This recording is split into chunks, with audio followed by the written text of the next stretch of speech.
नमस्कार, मैं हूं आपके साथ जया कौशिक। सबसे पहले हम बात कर रहे हैं नए संसद भवन की, जिसका उद्घाटन रविवार को प्रधानमंत्री को करना है। 20 विपक्षी पार्टियां पहले ही इसके बहिष्कार का ऐलान कर चुकी हैं, ये कहकर कि उद्घाटन राष्ट्रपति के हाथों होना चाहिए।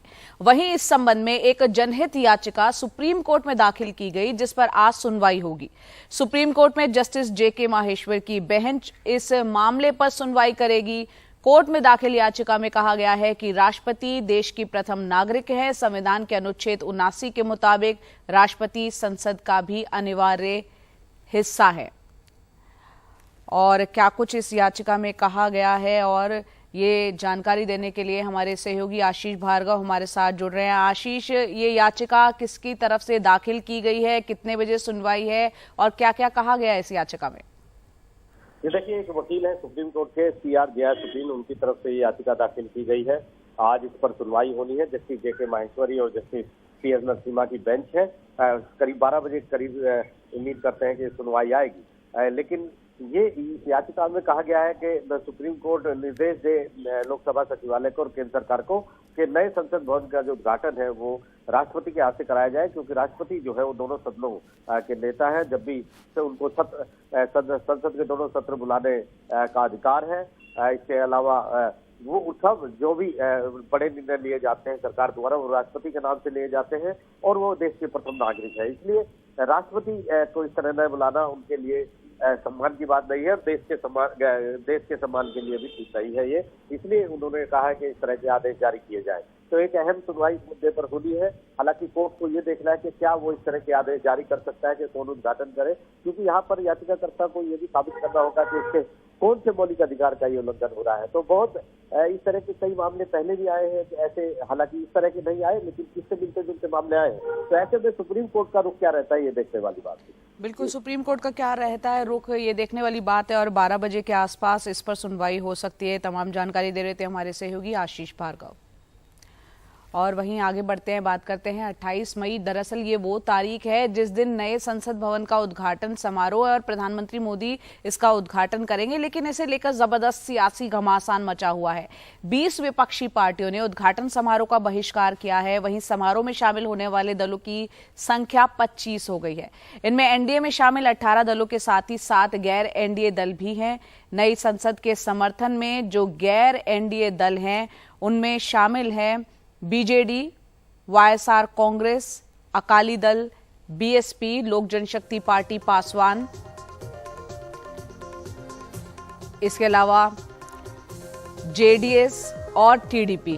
वहीं NDA के दल जो कि कार्यक्रम में शामिल रहने वाले हैं वो भी हम आपको बता दें। गैर NDA दल हमने आपको दिखाए। इसके अलावा NDA में जो शामिल है वो शामिल होंगे BJP, शिवसेना, शिंदे गुट, National People's Party Meghalaya, National Democratic Progressive Party, Sikkim Krantikari Morcha, जननायक पार्टी, इसके अलावा AIADMK, MKMK, IMKMK और AJSU, RPI, Mizo National Front, Tamil Maanila Congress, इसके अलावा ITFT Tripura, Bodo People's Party, PMK, Maharashtrawadi Gomantak party, अपना दल और असम गण परिषद। तो कुल मिलाकर ये 25 दल है जो कि नए संसद भवन के उद्घाटन में शामिल होंगे समारोह में।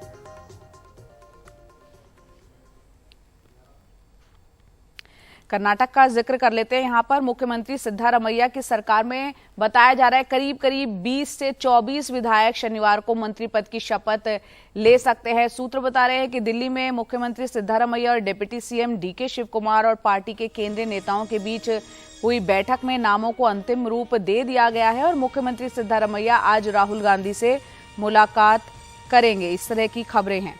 साथ ही आपको बता दें कि 20 मई को सिद्धारमैया ने मुख्यमंत्री और राज्य कांग्रेस के जो अध्यक्ष है DK शिवकुमार, उन्होंने उप मुख्यमंत्री के तौर पर शपथ ली थी। और इसके साथ ही कांग्रेस प्रमुख मल्लिकार्जुन खड़गे के बेटे प्रियांक खड़गे सहित 8 विधायकों ने मंत्री पद की शपथ ली थी। तो अब कल बताया जा रहा है सूत्रों के मुताबिक कि कैबिनेट का विस्तार हो सकता है और इसको लेकर आज सिद्धारमैया राहुल गांधी से भी मुलाकात करेंगे।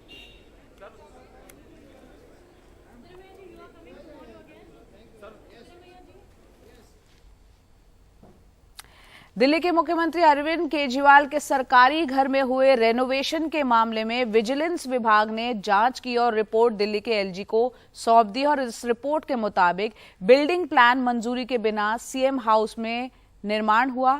सीएम हाउस के रेनोवेशन पर 52 करोड़ 71 लाख रुपए खर्च हुए। सीएम हाउस पर 33 करोड़ 49 लाख और कैंप हाउस निर्माण पर 19 करोड़ 22 लाख खर्च हुए। रिपोर्ट में माना गया है कि सीएम हाउस बहुत पुराना था, 1942 से 43 में ये बना था। और साथ ही रिपोर्ट के मुताबिक पीडब्ल्यूडी इंजीनियर्स की सिफारिश पर नया बंगला बनाया गया।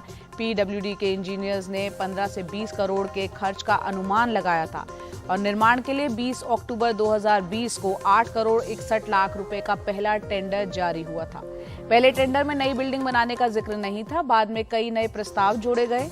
पीडब्ल्यूडी की बिल्डिंग कमेटी ने नए बंगले के लिए कोई बिल्डिंग प्लान मंजूर नहीं किया।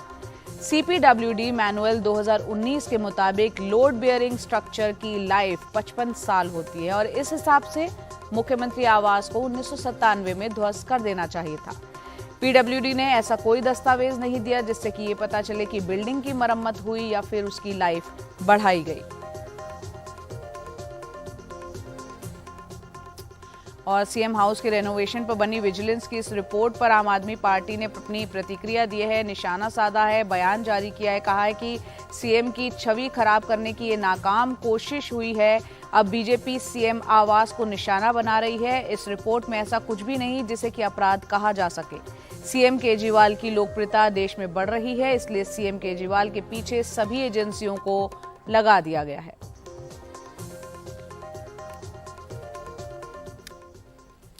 तो दिल्ली को लेकर केंद्र सरकार जो अध्यादेश लेकर आई है उसके खिलाफ शरद पवार भी अब अरविंद केजरीवाल का साथ देंगे। दरअसल अरविंद केजरीवाल से मुलाकात के बाद एक साझा प्रेस कॉन्फ्रेंस में शरद पवार ने कहा कि इस पर विपक्षी दलों को साथ आना चाहिए और जरूरत पड़ी तो इसके लिए वो देश भर का दौरा भी करेंगे।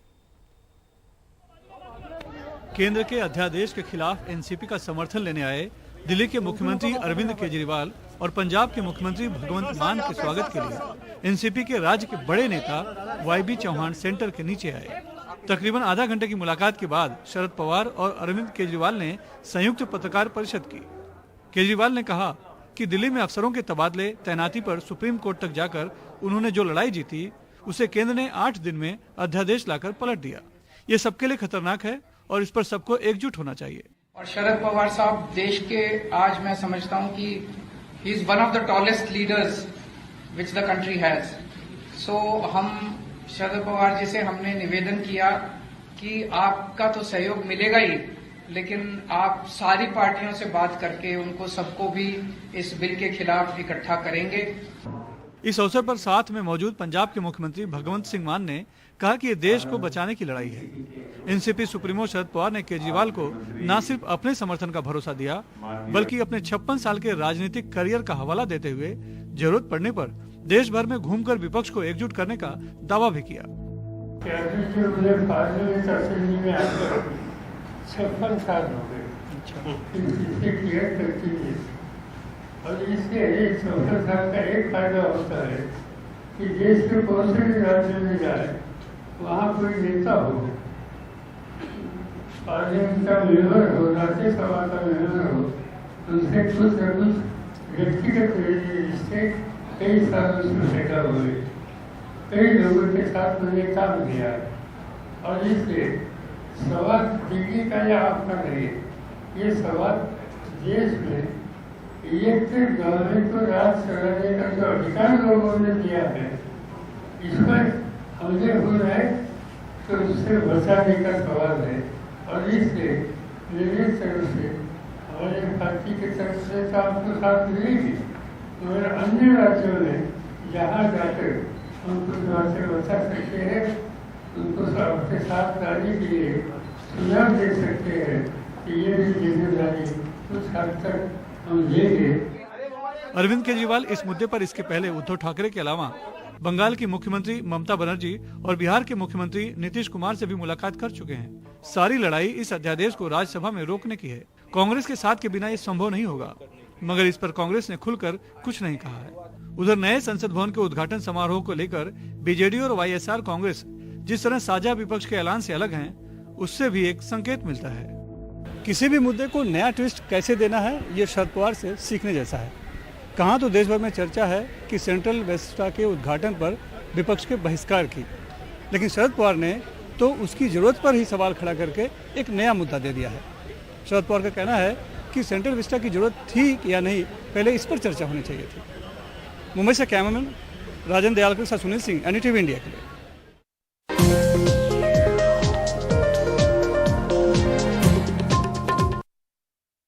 और अब बात कर लेते हैं हिंसा से जूझ रहे मणिपुर की, जहां केंद्रीय गृह मंत्री अमित शाह ने ऐलान किया है कि वो जल्द ही मणिपुर जाएंगे और वहां 3 दिन रहेंगे।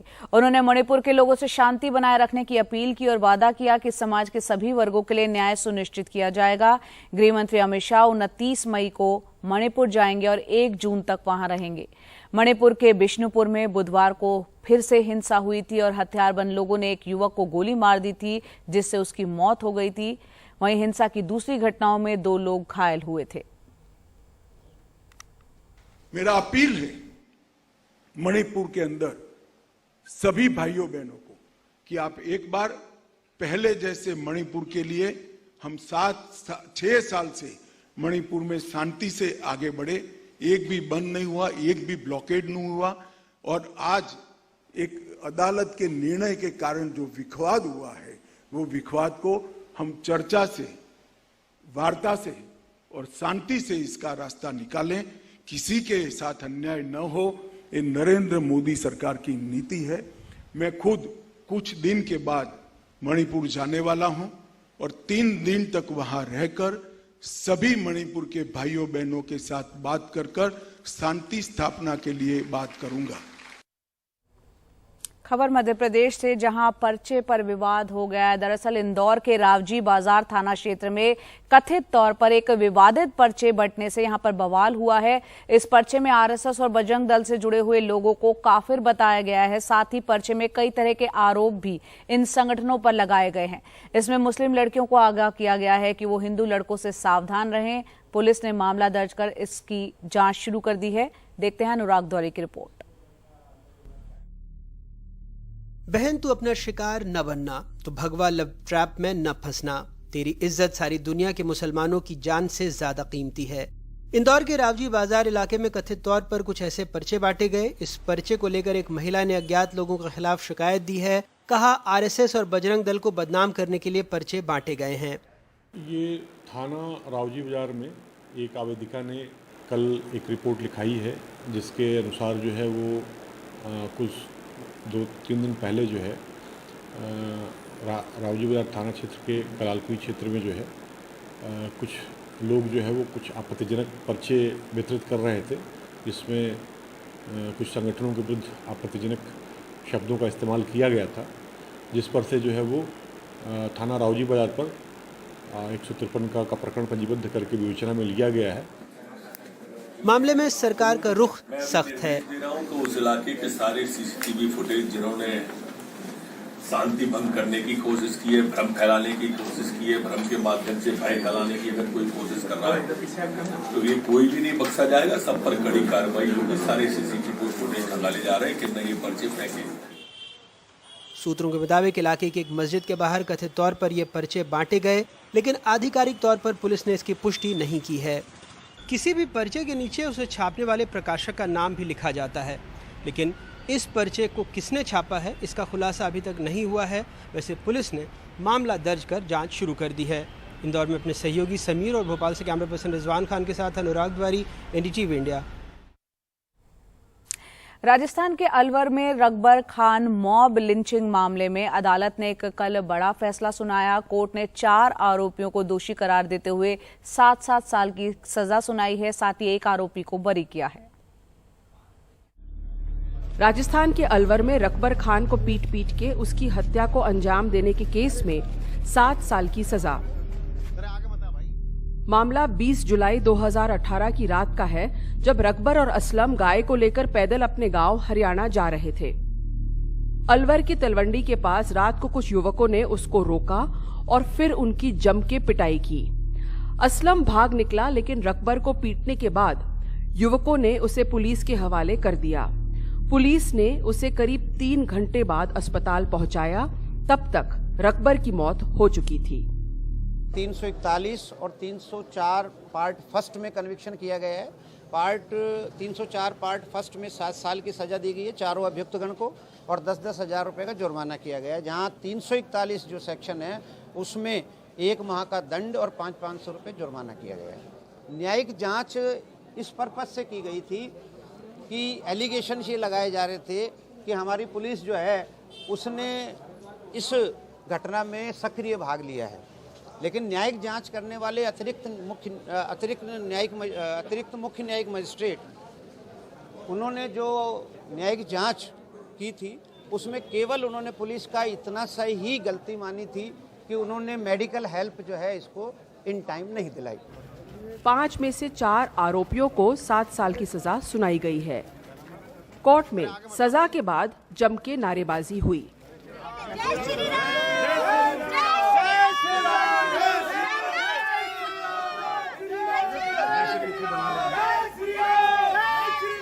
इस पूरे प्रकरण में पुलिस की भूमिका पे भी कई सवाल उठे कि पुलिस ने रकबर को क्यों सही समय पे अस्पताल नहीं पहुंचाया। आरोप है कि पुलिस पहले जब्त की गई गायों को गौशाला लेके गई और रास्ते में रुककर चाय भी पी। पुलिस की भूमिका पे न्यायिक जांच भी बिठाई गई थी। नवल को तो सारी धाराओं से बरी कर दिया, नवल को सारी धाराओं से बरी कर दिया और बाकी मुल्जिमान को 302, 147 से बरी कर दिया। हत्या करने का इरादा नहीं था, उसके लिए दोषी माना है। हत्या का इरादा नहीं माना, इसलिए उसके आधार पर जो है मॉब लॉन्चिंग वाला मामला साबित नहीं होता प्रोसिक्यूशन के। लेकिन चूंकि न्यायिक जांच के अंदर पुलिस को ही दोषी माना था, न्यायिक जांच की जो रिपोर्ट हमने पत्रावली पर पेश की उसमें न्यायिक अधिकारी ने पुलिस कर्मियों को दोषी माना, लेकिन अदालत ने उसको नजरअंदाज किया। रकबर खान केस सुर्खियों में इसलिए रहा क्योंकि गौ रक्षा की आड़ में राजस्थान में किसी की हत्या का ये दूसरा मामला था। 2017 में पहलू खान को भी जयपुर दिल्ली के रास्ते में इतनी बुरी कदर पीटा कि उसकी मौत हो गई। पहलू खान जयपुर से गाय खरीद के अपने गांव हरियाणा ले जा रहा था। अगस्त 2019 में राजस्थान सरकार ने मॉब लिंचिंग के खिलाफ एक विधेयक पारित किया था, लेकिन ये कानून अब तक अमल नहीं हो पाया है। अलवर से मुदित गौर के साथ जयपुर से हर्षा कुमारी सिंह, एनडीटीवी इंडिया। मध्य प्रदेश के कूनो नेशनल पार्क में नामीबिया से लाए गए चीते के 2 और शावकों की मौत हो गई है और इससे पहले 23 मई को एक शावक की मौत हुई थी। हाल ही में मादा चीता ने 4 शावकों को जन्म दिया था, जिनमें से एक शावक की मौत हो जाने के बाद 3 शावकों और मादा चीता को चिकित्सकों की टीम की निगरानी में रखा गया था और अब 2 और शावकों की मौत की खबर आई है। एक बचे हुए शावक की हालत भी ठीक नहीं है। मैं तो बिल्कुल ये नहीं कहूँगा कि कोई कमियां हैं, और कमियां हैं भी नहीं। ये जो मादा जो जिसके बच्चे हैं ये वो भी कैप्टिविटी बॉर्न है, वो कैप्टिविटी में पली बड़ी है वो, और पहली बार माँ बनी है। तो उसमें ये भी संभव है कि उसका जो दूध है वो प्रॉपर ना बनता हो।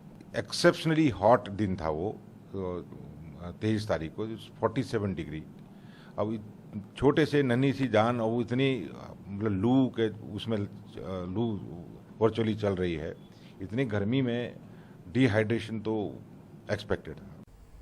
तो दिल्ली एनसीआर का मौसम कल अचानक से बदल गया। यहाँ पर गुरुवार शाम को तेज हवाओं के साथ बरसात शुरू हो गई और इस तपती हुई गर्मी से लोगों को थोड़ी राहत जरूर मिली। गुरुवार दोपहर तक तेज धूप और बादलों की आवाजाही थी और मौसम विभाग ने दिल्ली के लिए अलर्ट जारी कर कहा था कि तेज हवाएं, आंधी, बारिश हो सकती है। ये तस्वीरें दिल्ली के आप आईटीओ की देख रहे हैं। इसके अलावा राजाजी मार्ग और मोती बाग की तस्वीरें आप यहां पर देख रहे हैं, किस तरह से मौसम ने कल करवट ली।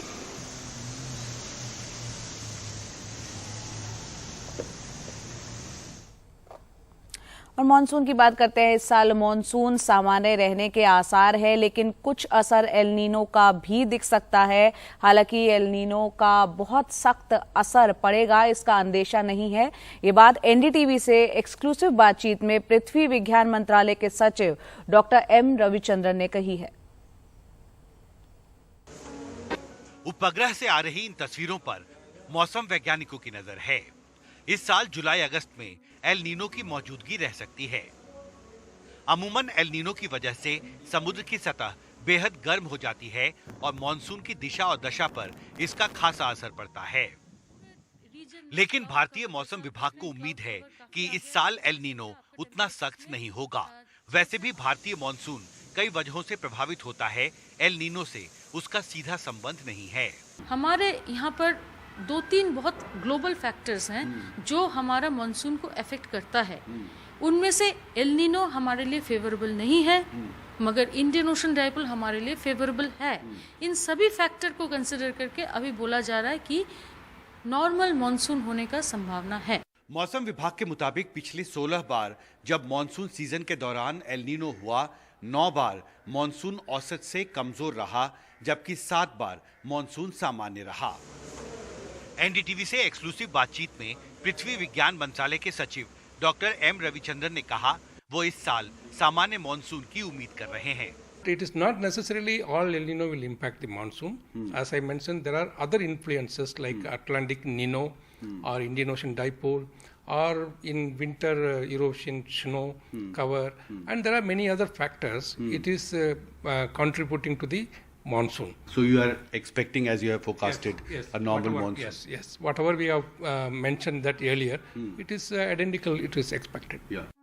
प्रतिष्ठित साइंस जर्नल में छपे एक नए शोध में दावा किया गया है कि एल नीनो की वजह से 1982-83 और 1997-98 में ग्लोबल इनकम में $4.1 ट्रिलियन और $5.7 ट्रिलियन तक का नुकसान हुआ था। शोध में दावा किया गया है कि 21वीं सदी के अंत तक वैश्विक स्तर पर आर्थिक नुकसान $84 ट्रिलियन तक हो सकता है। दिल्ली से कानन पात्रा के साथ हिमांशु शेखर, एनडीटीवी इंडिया।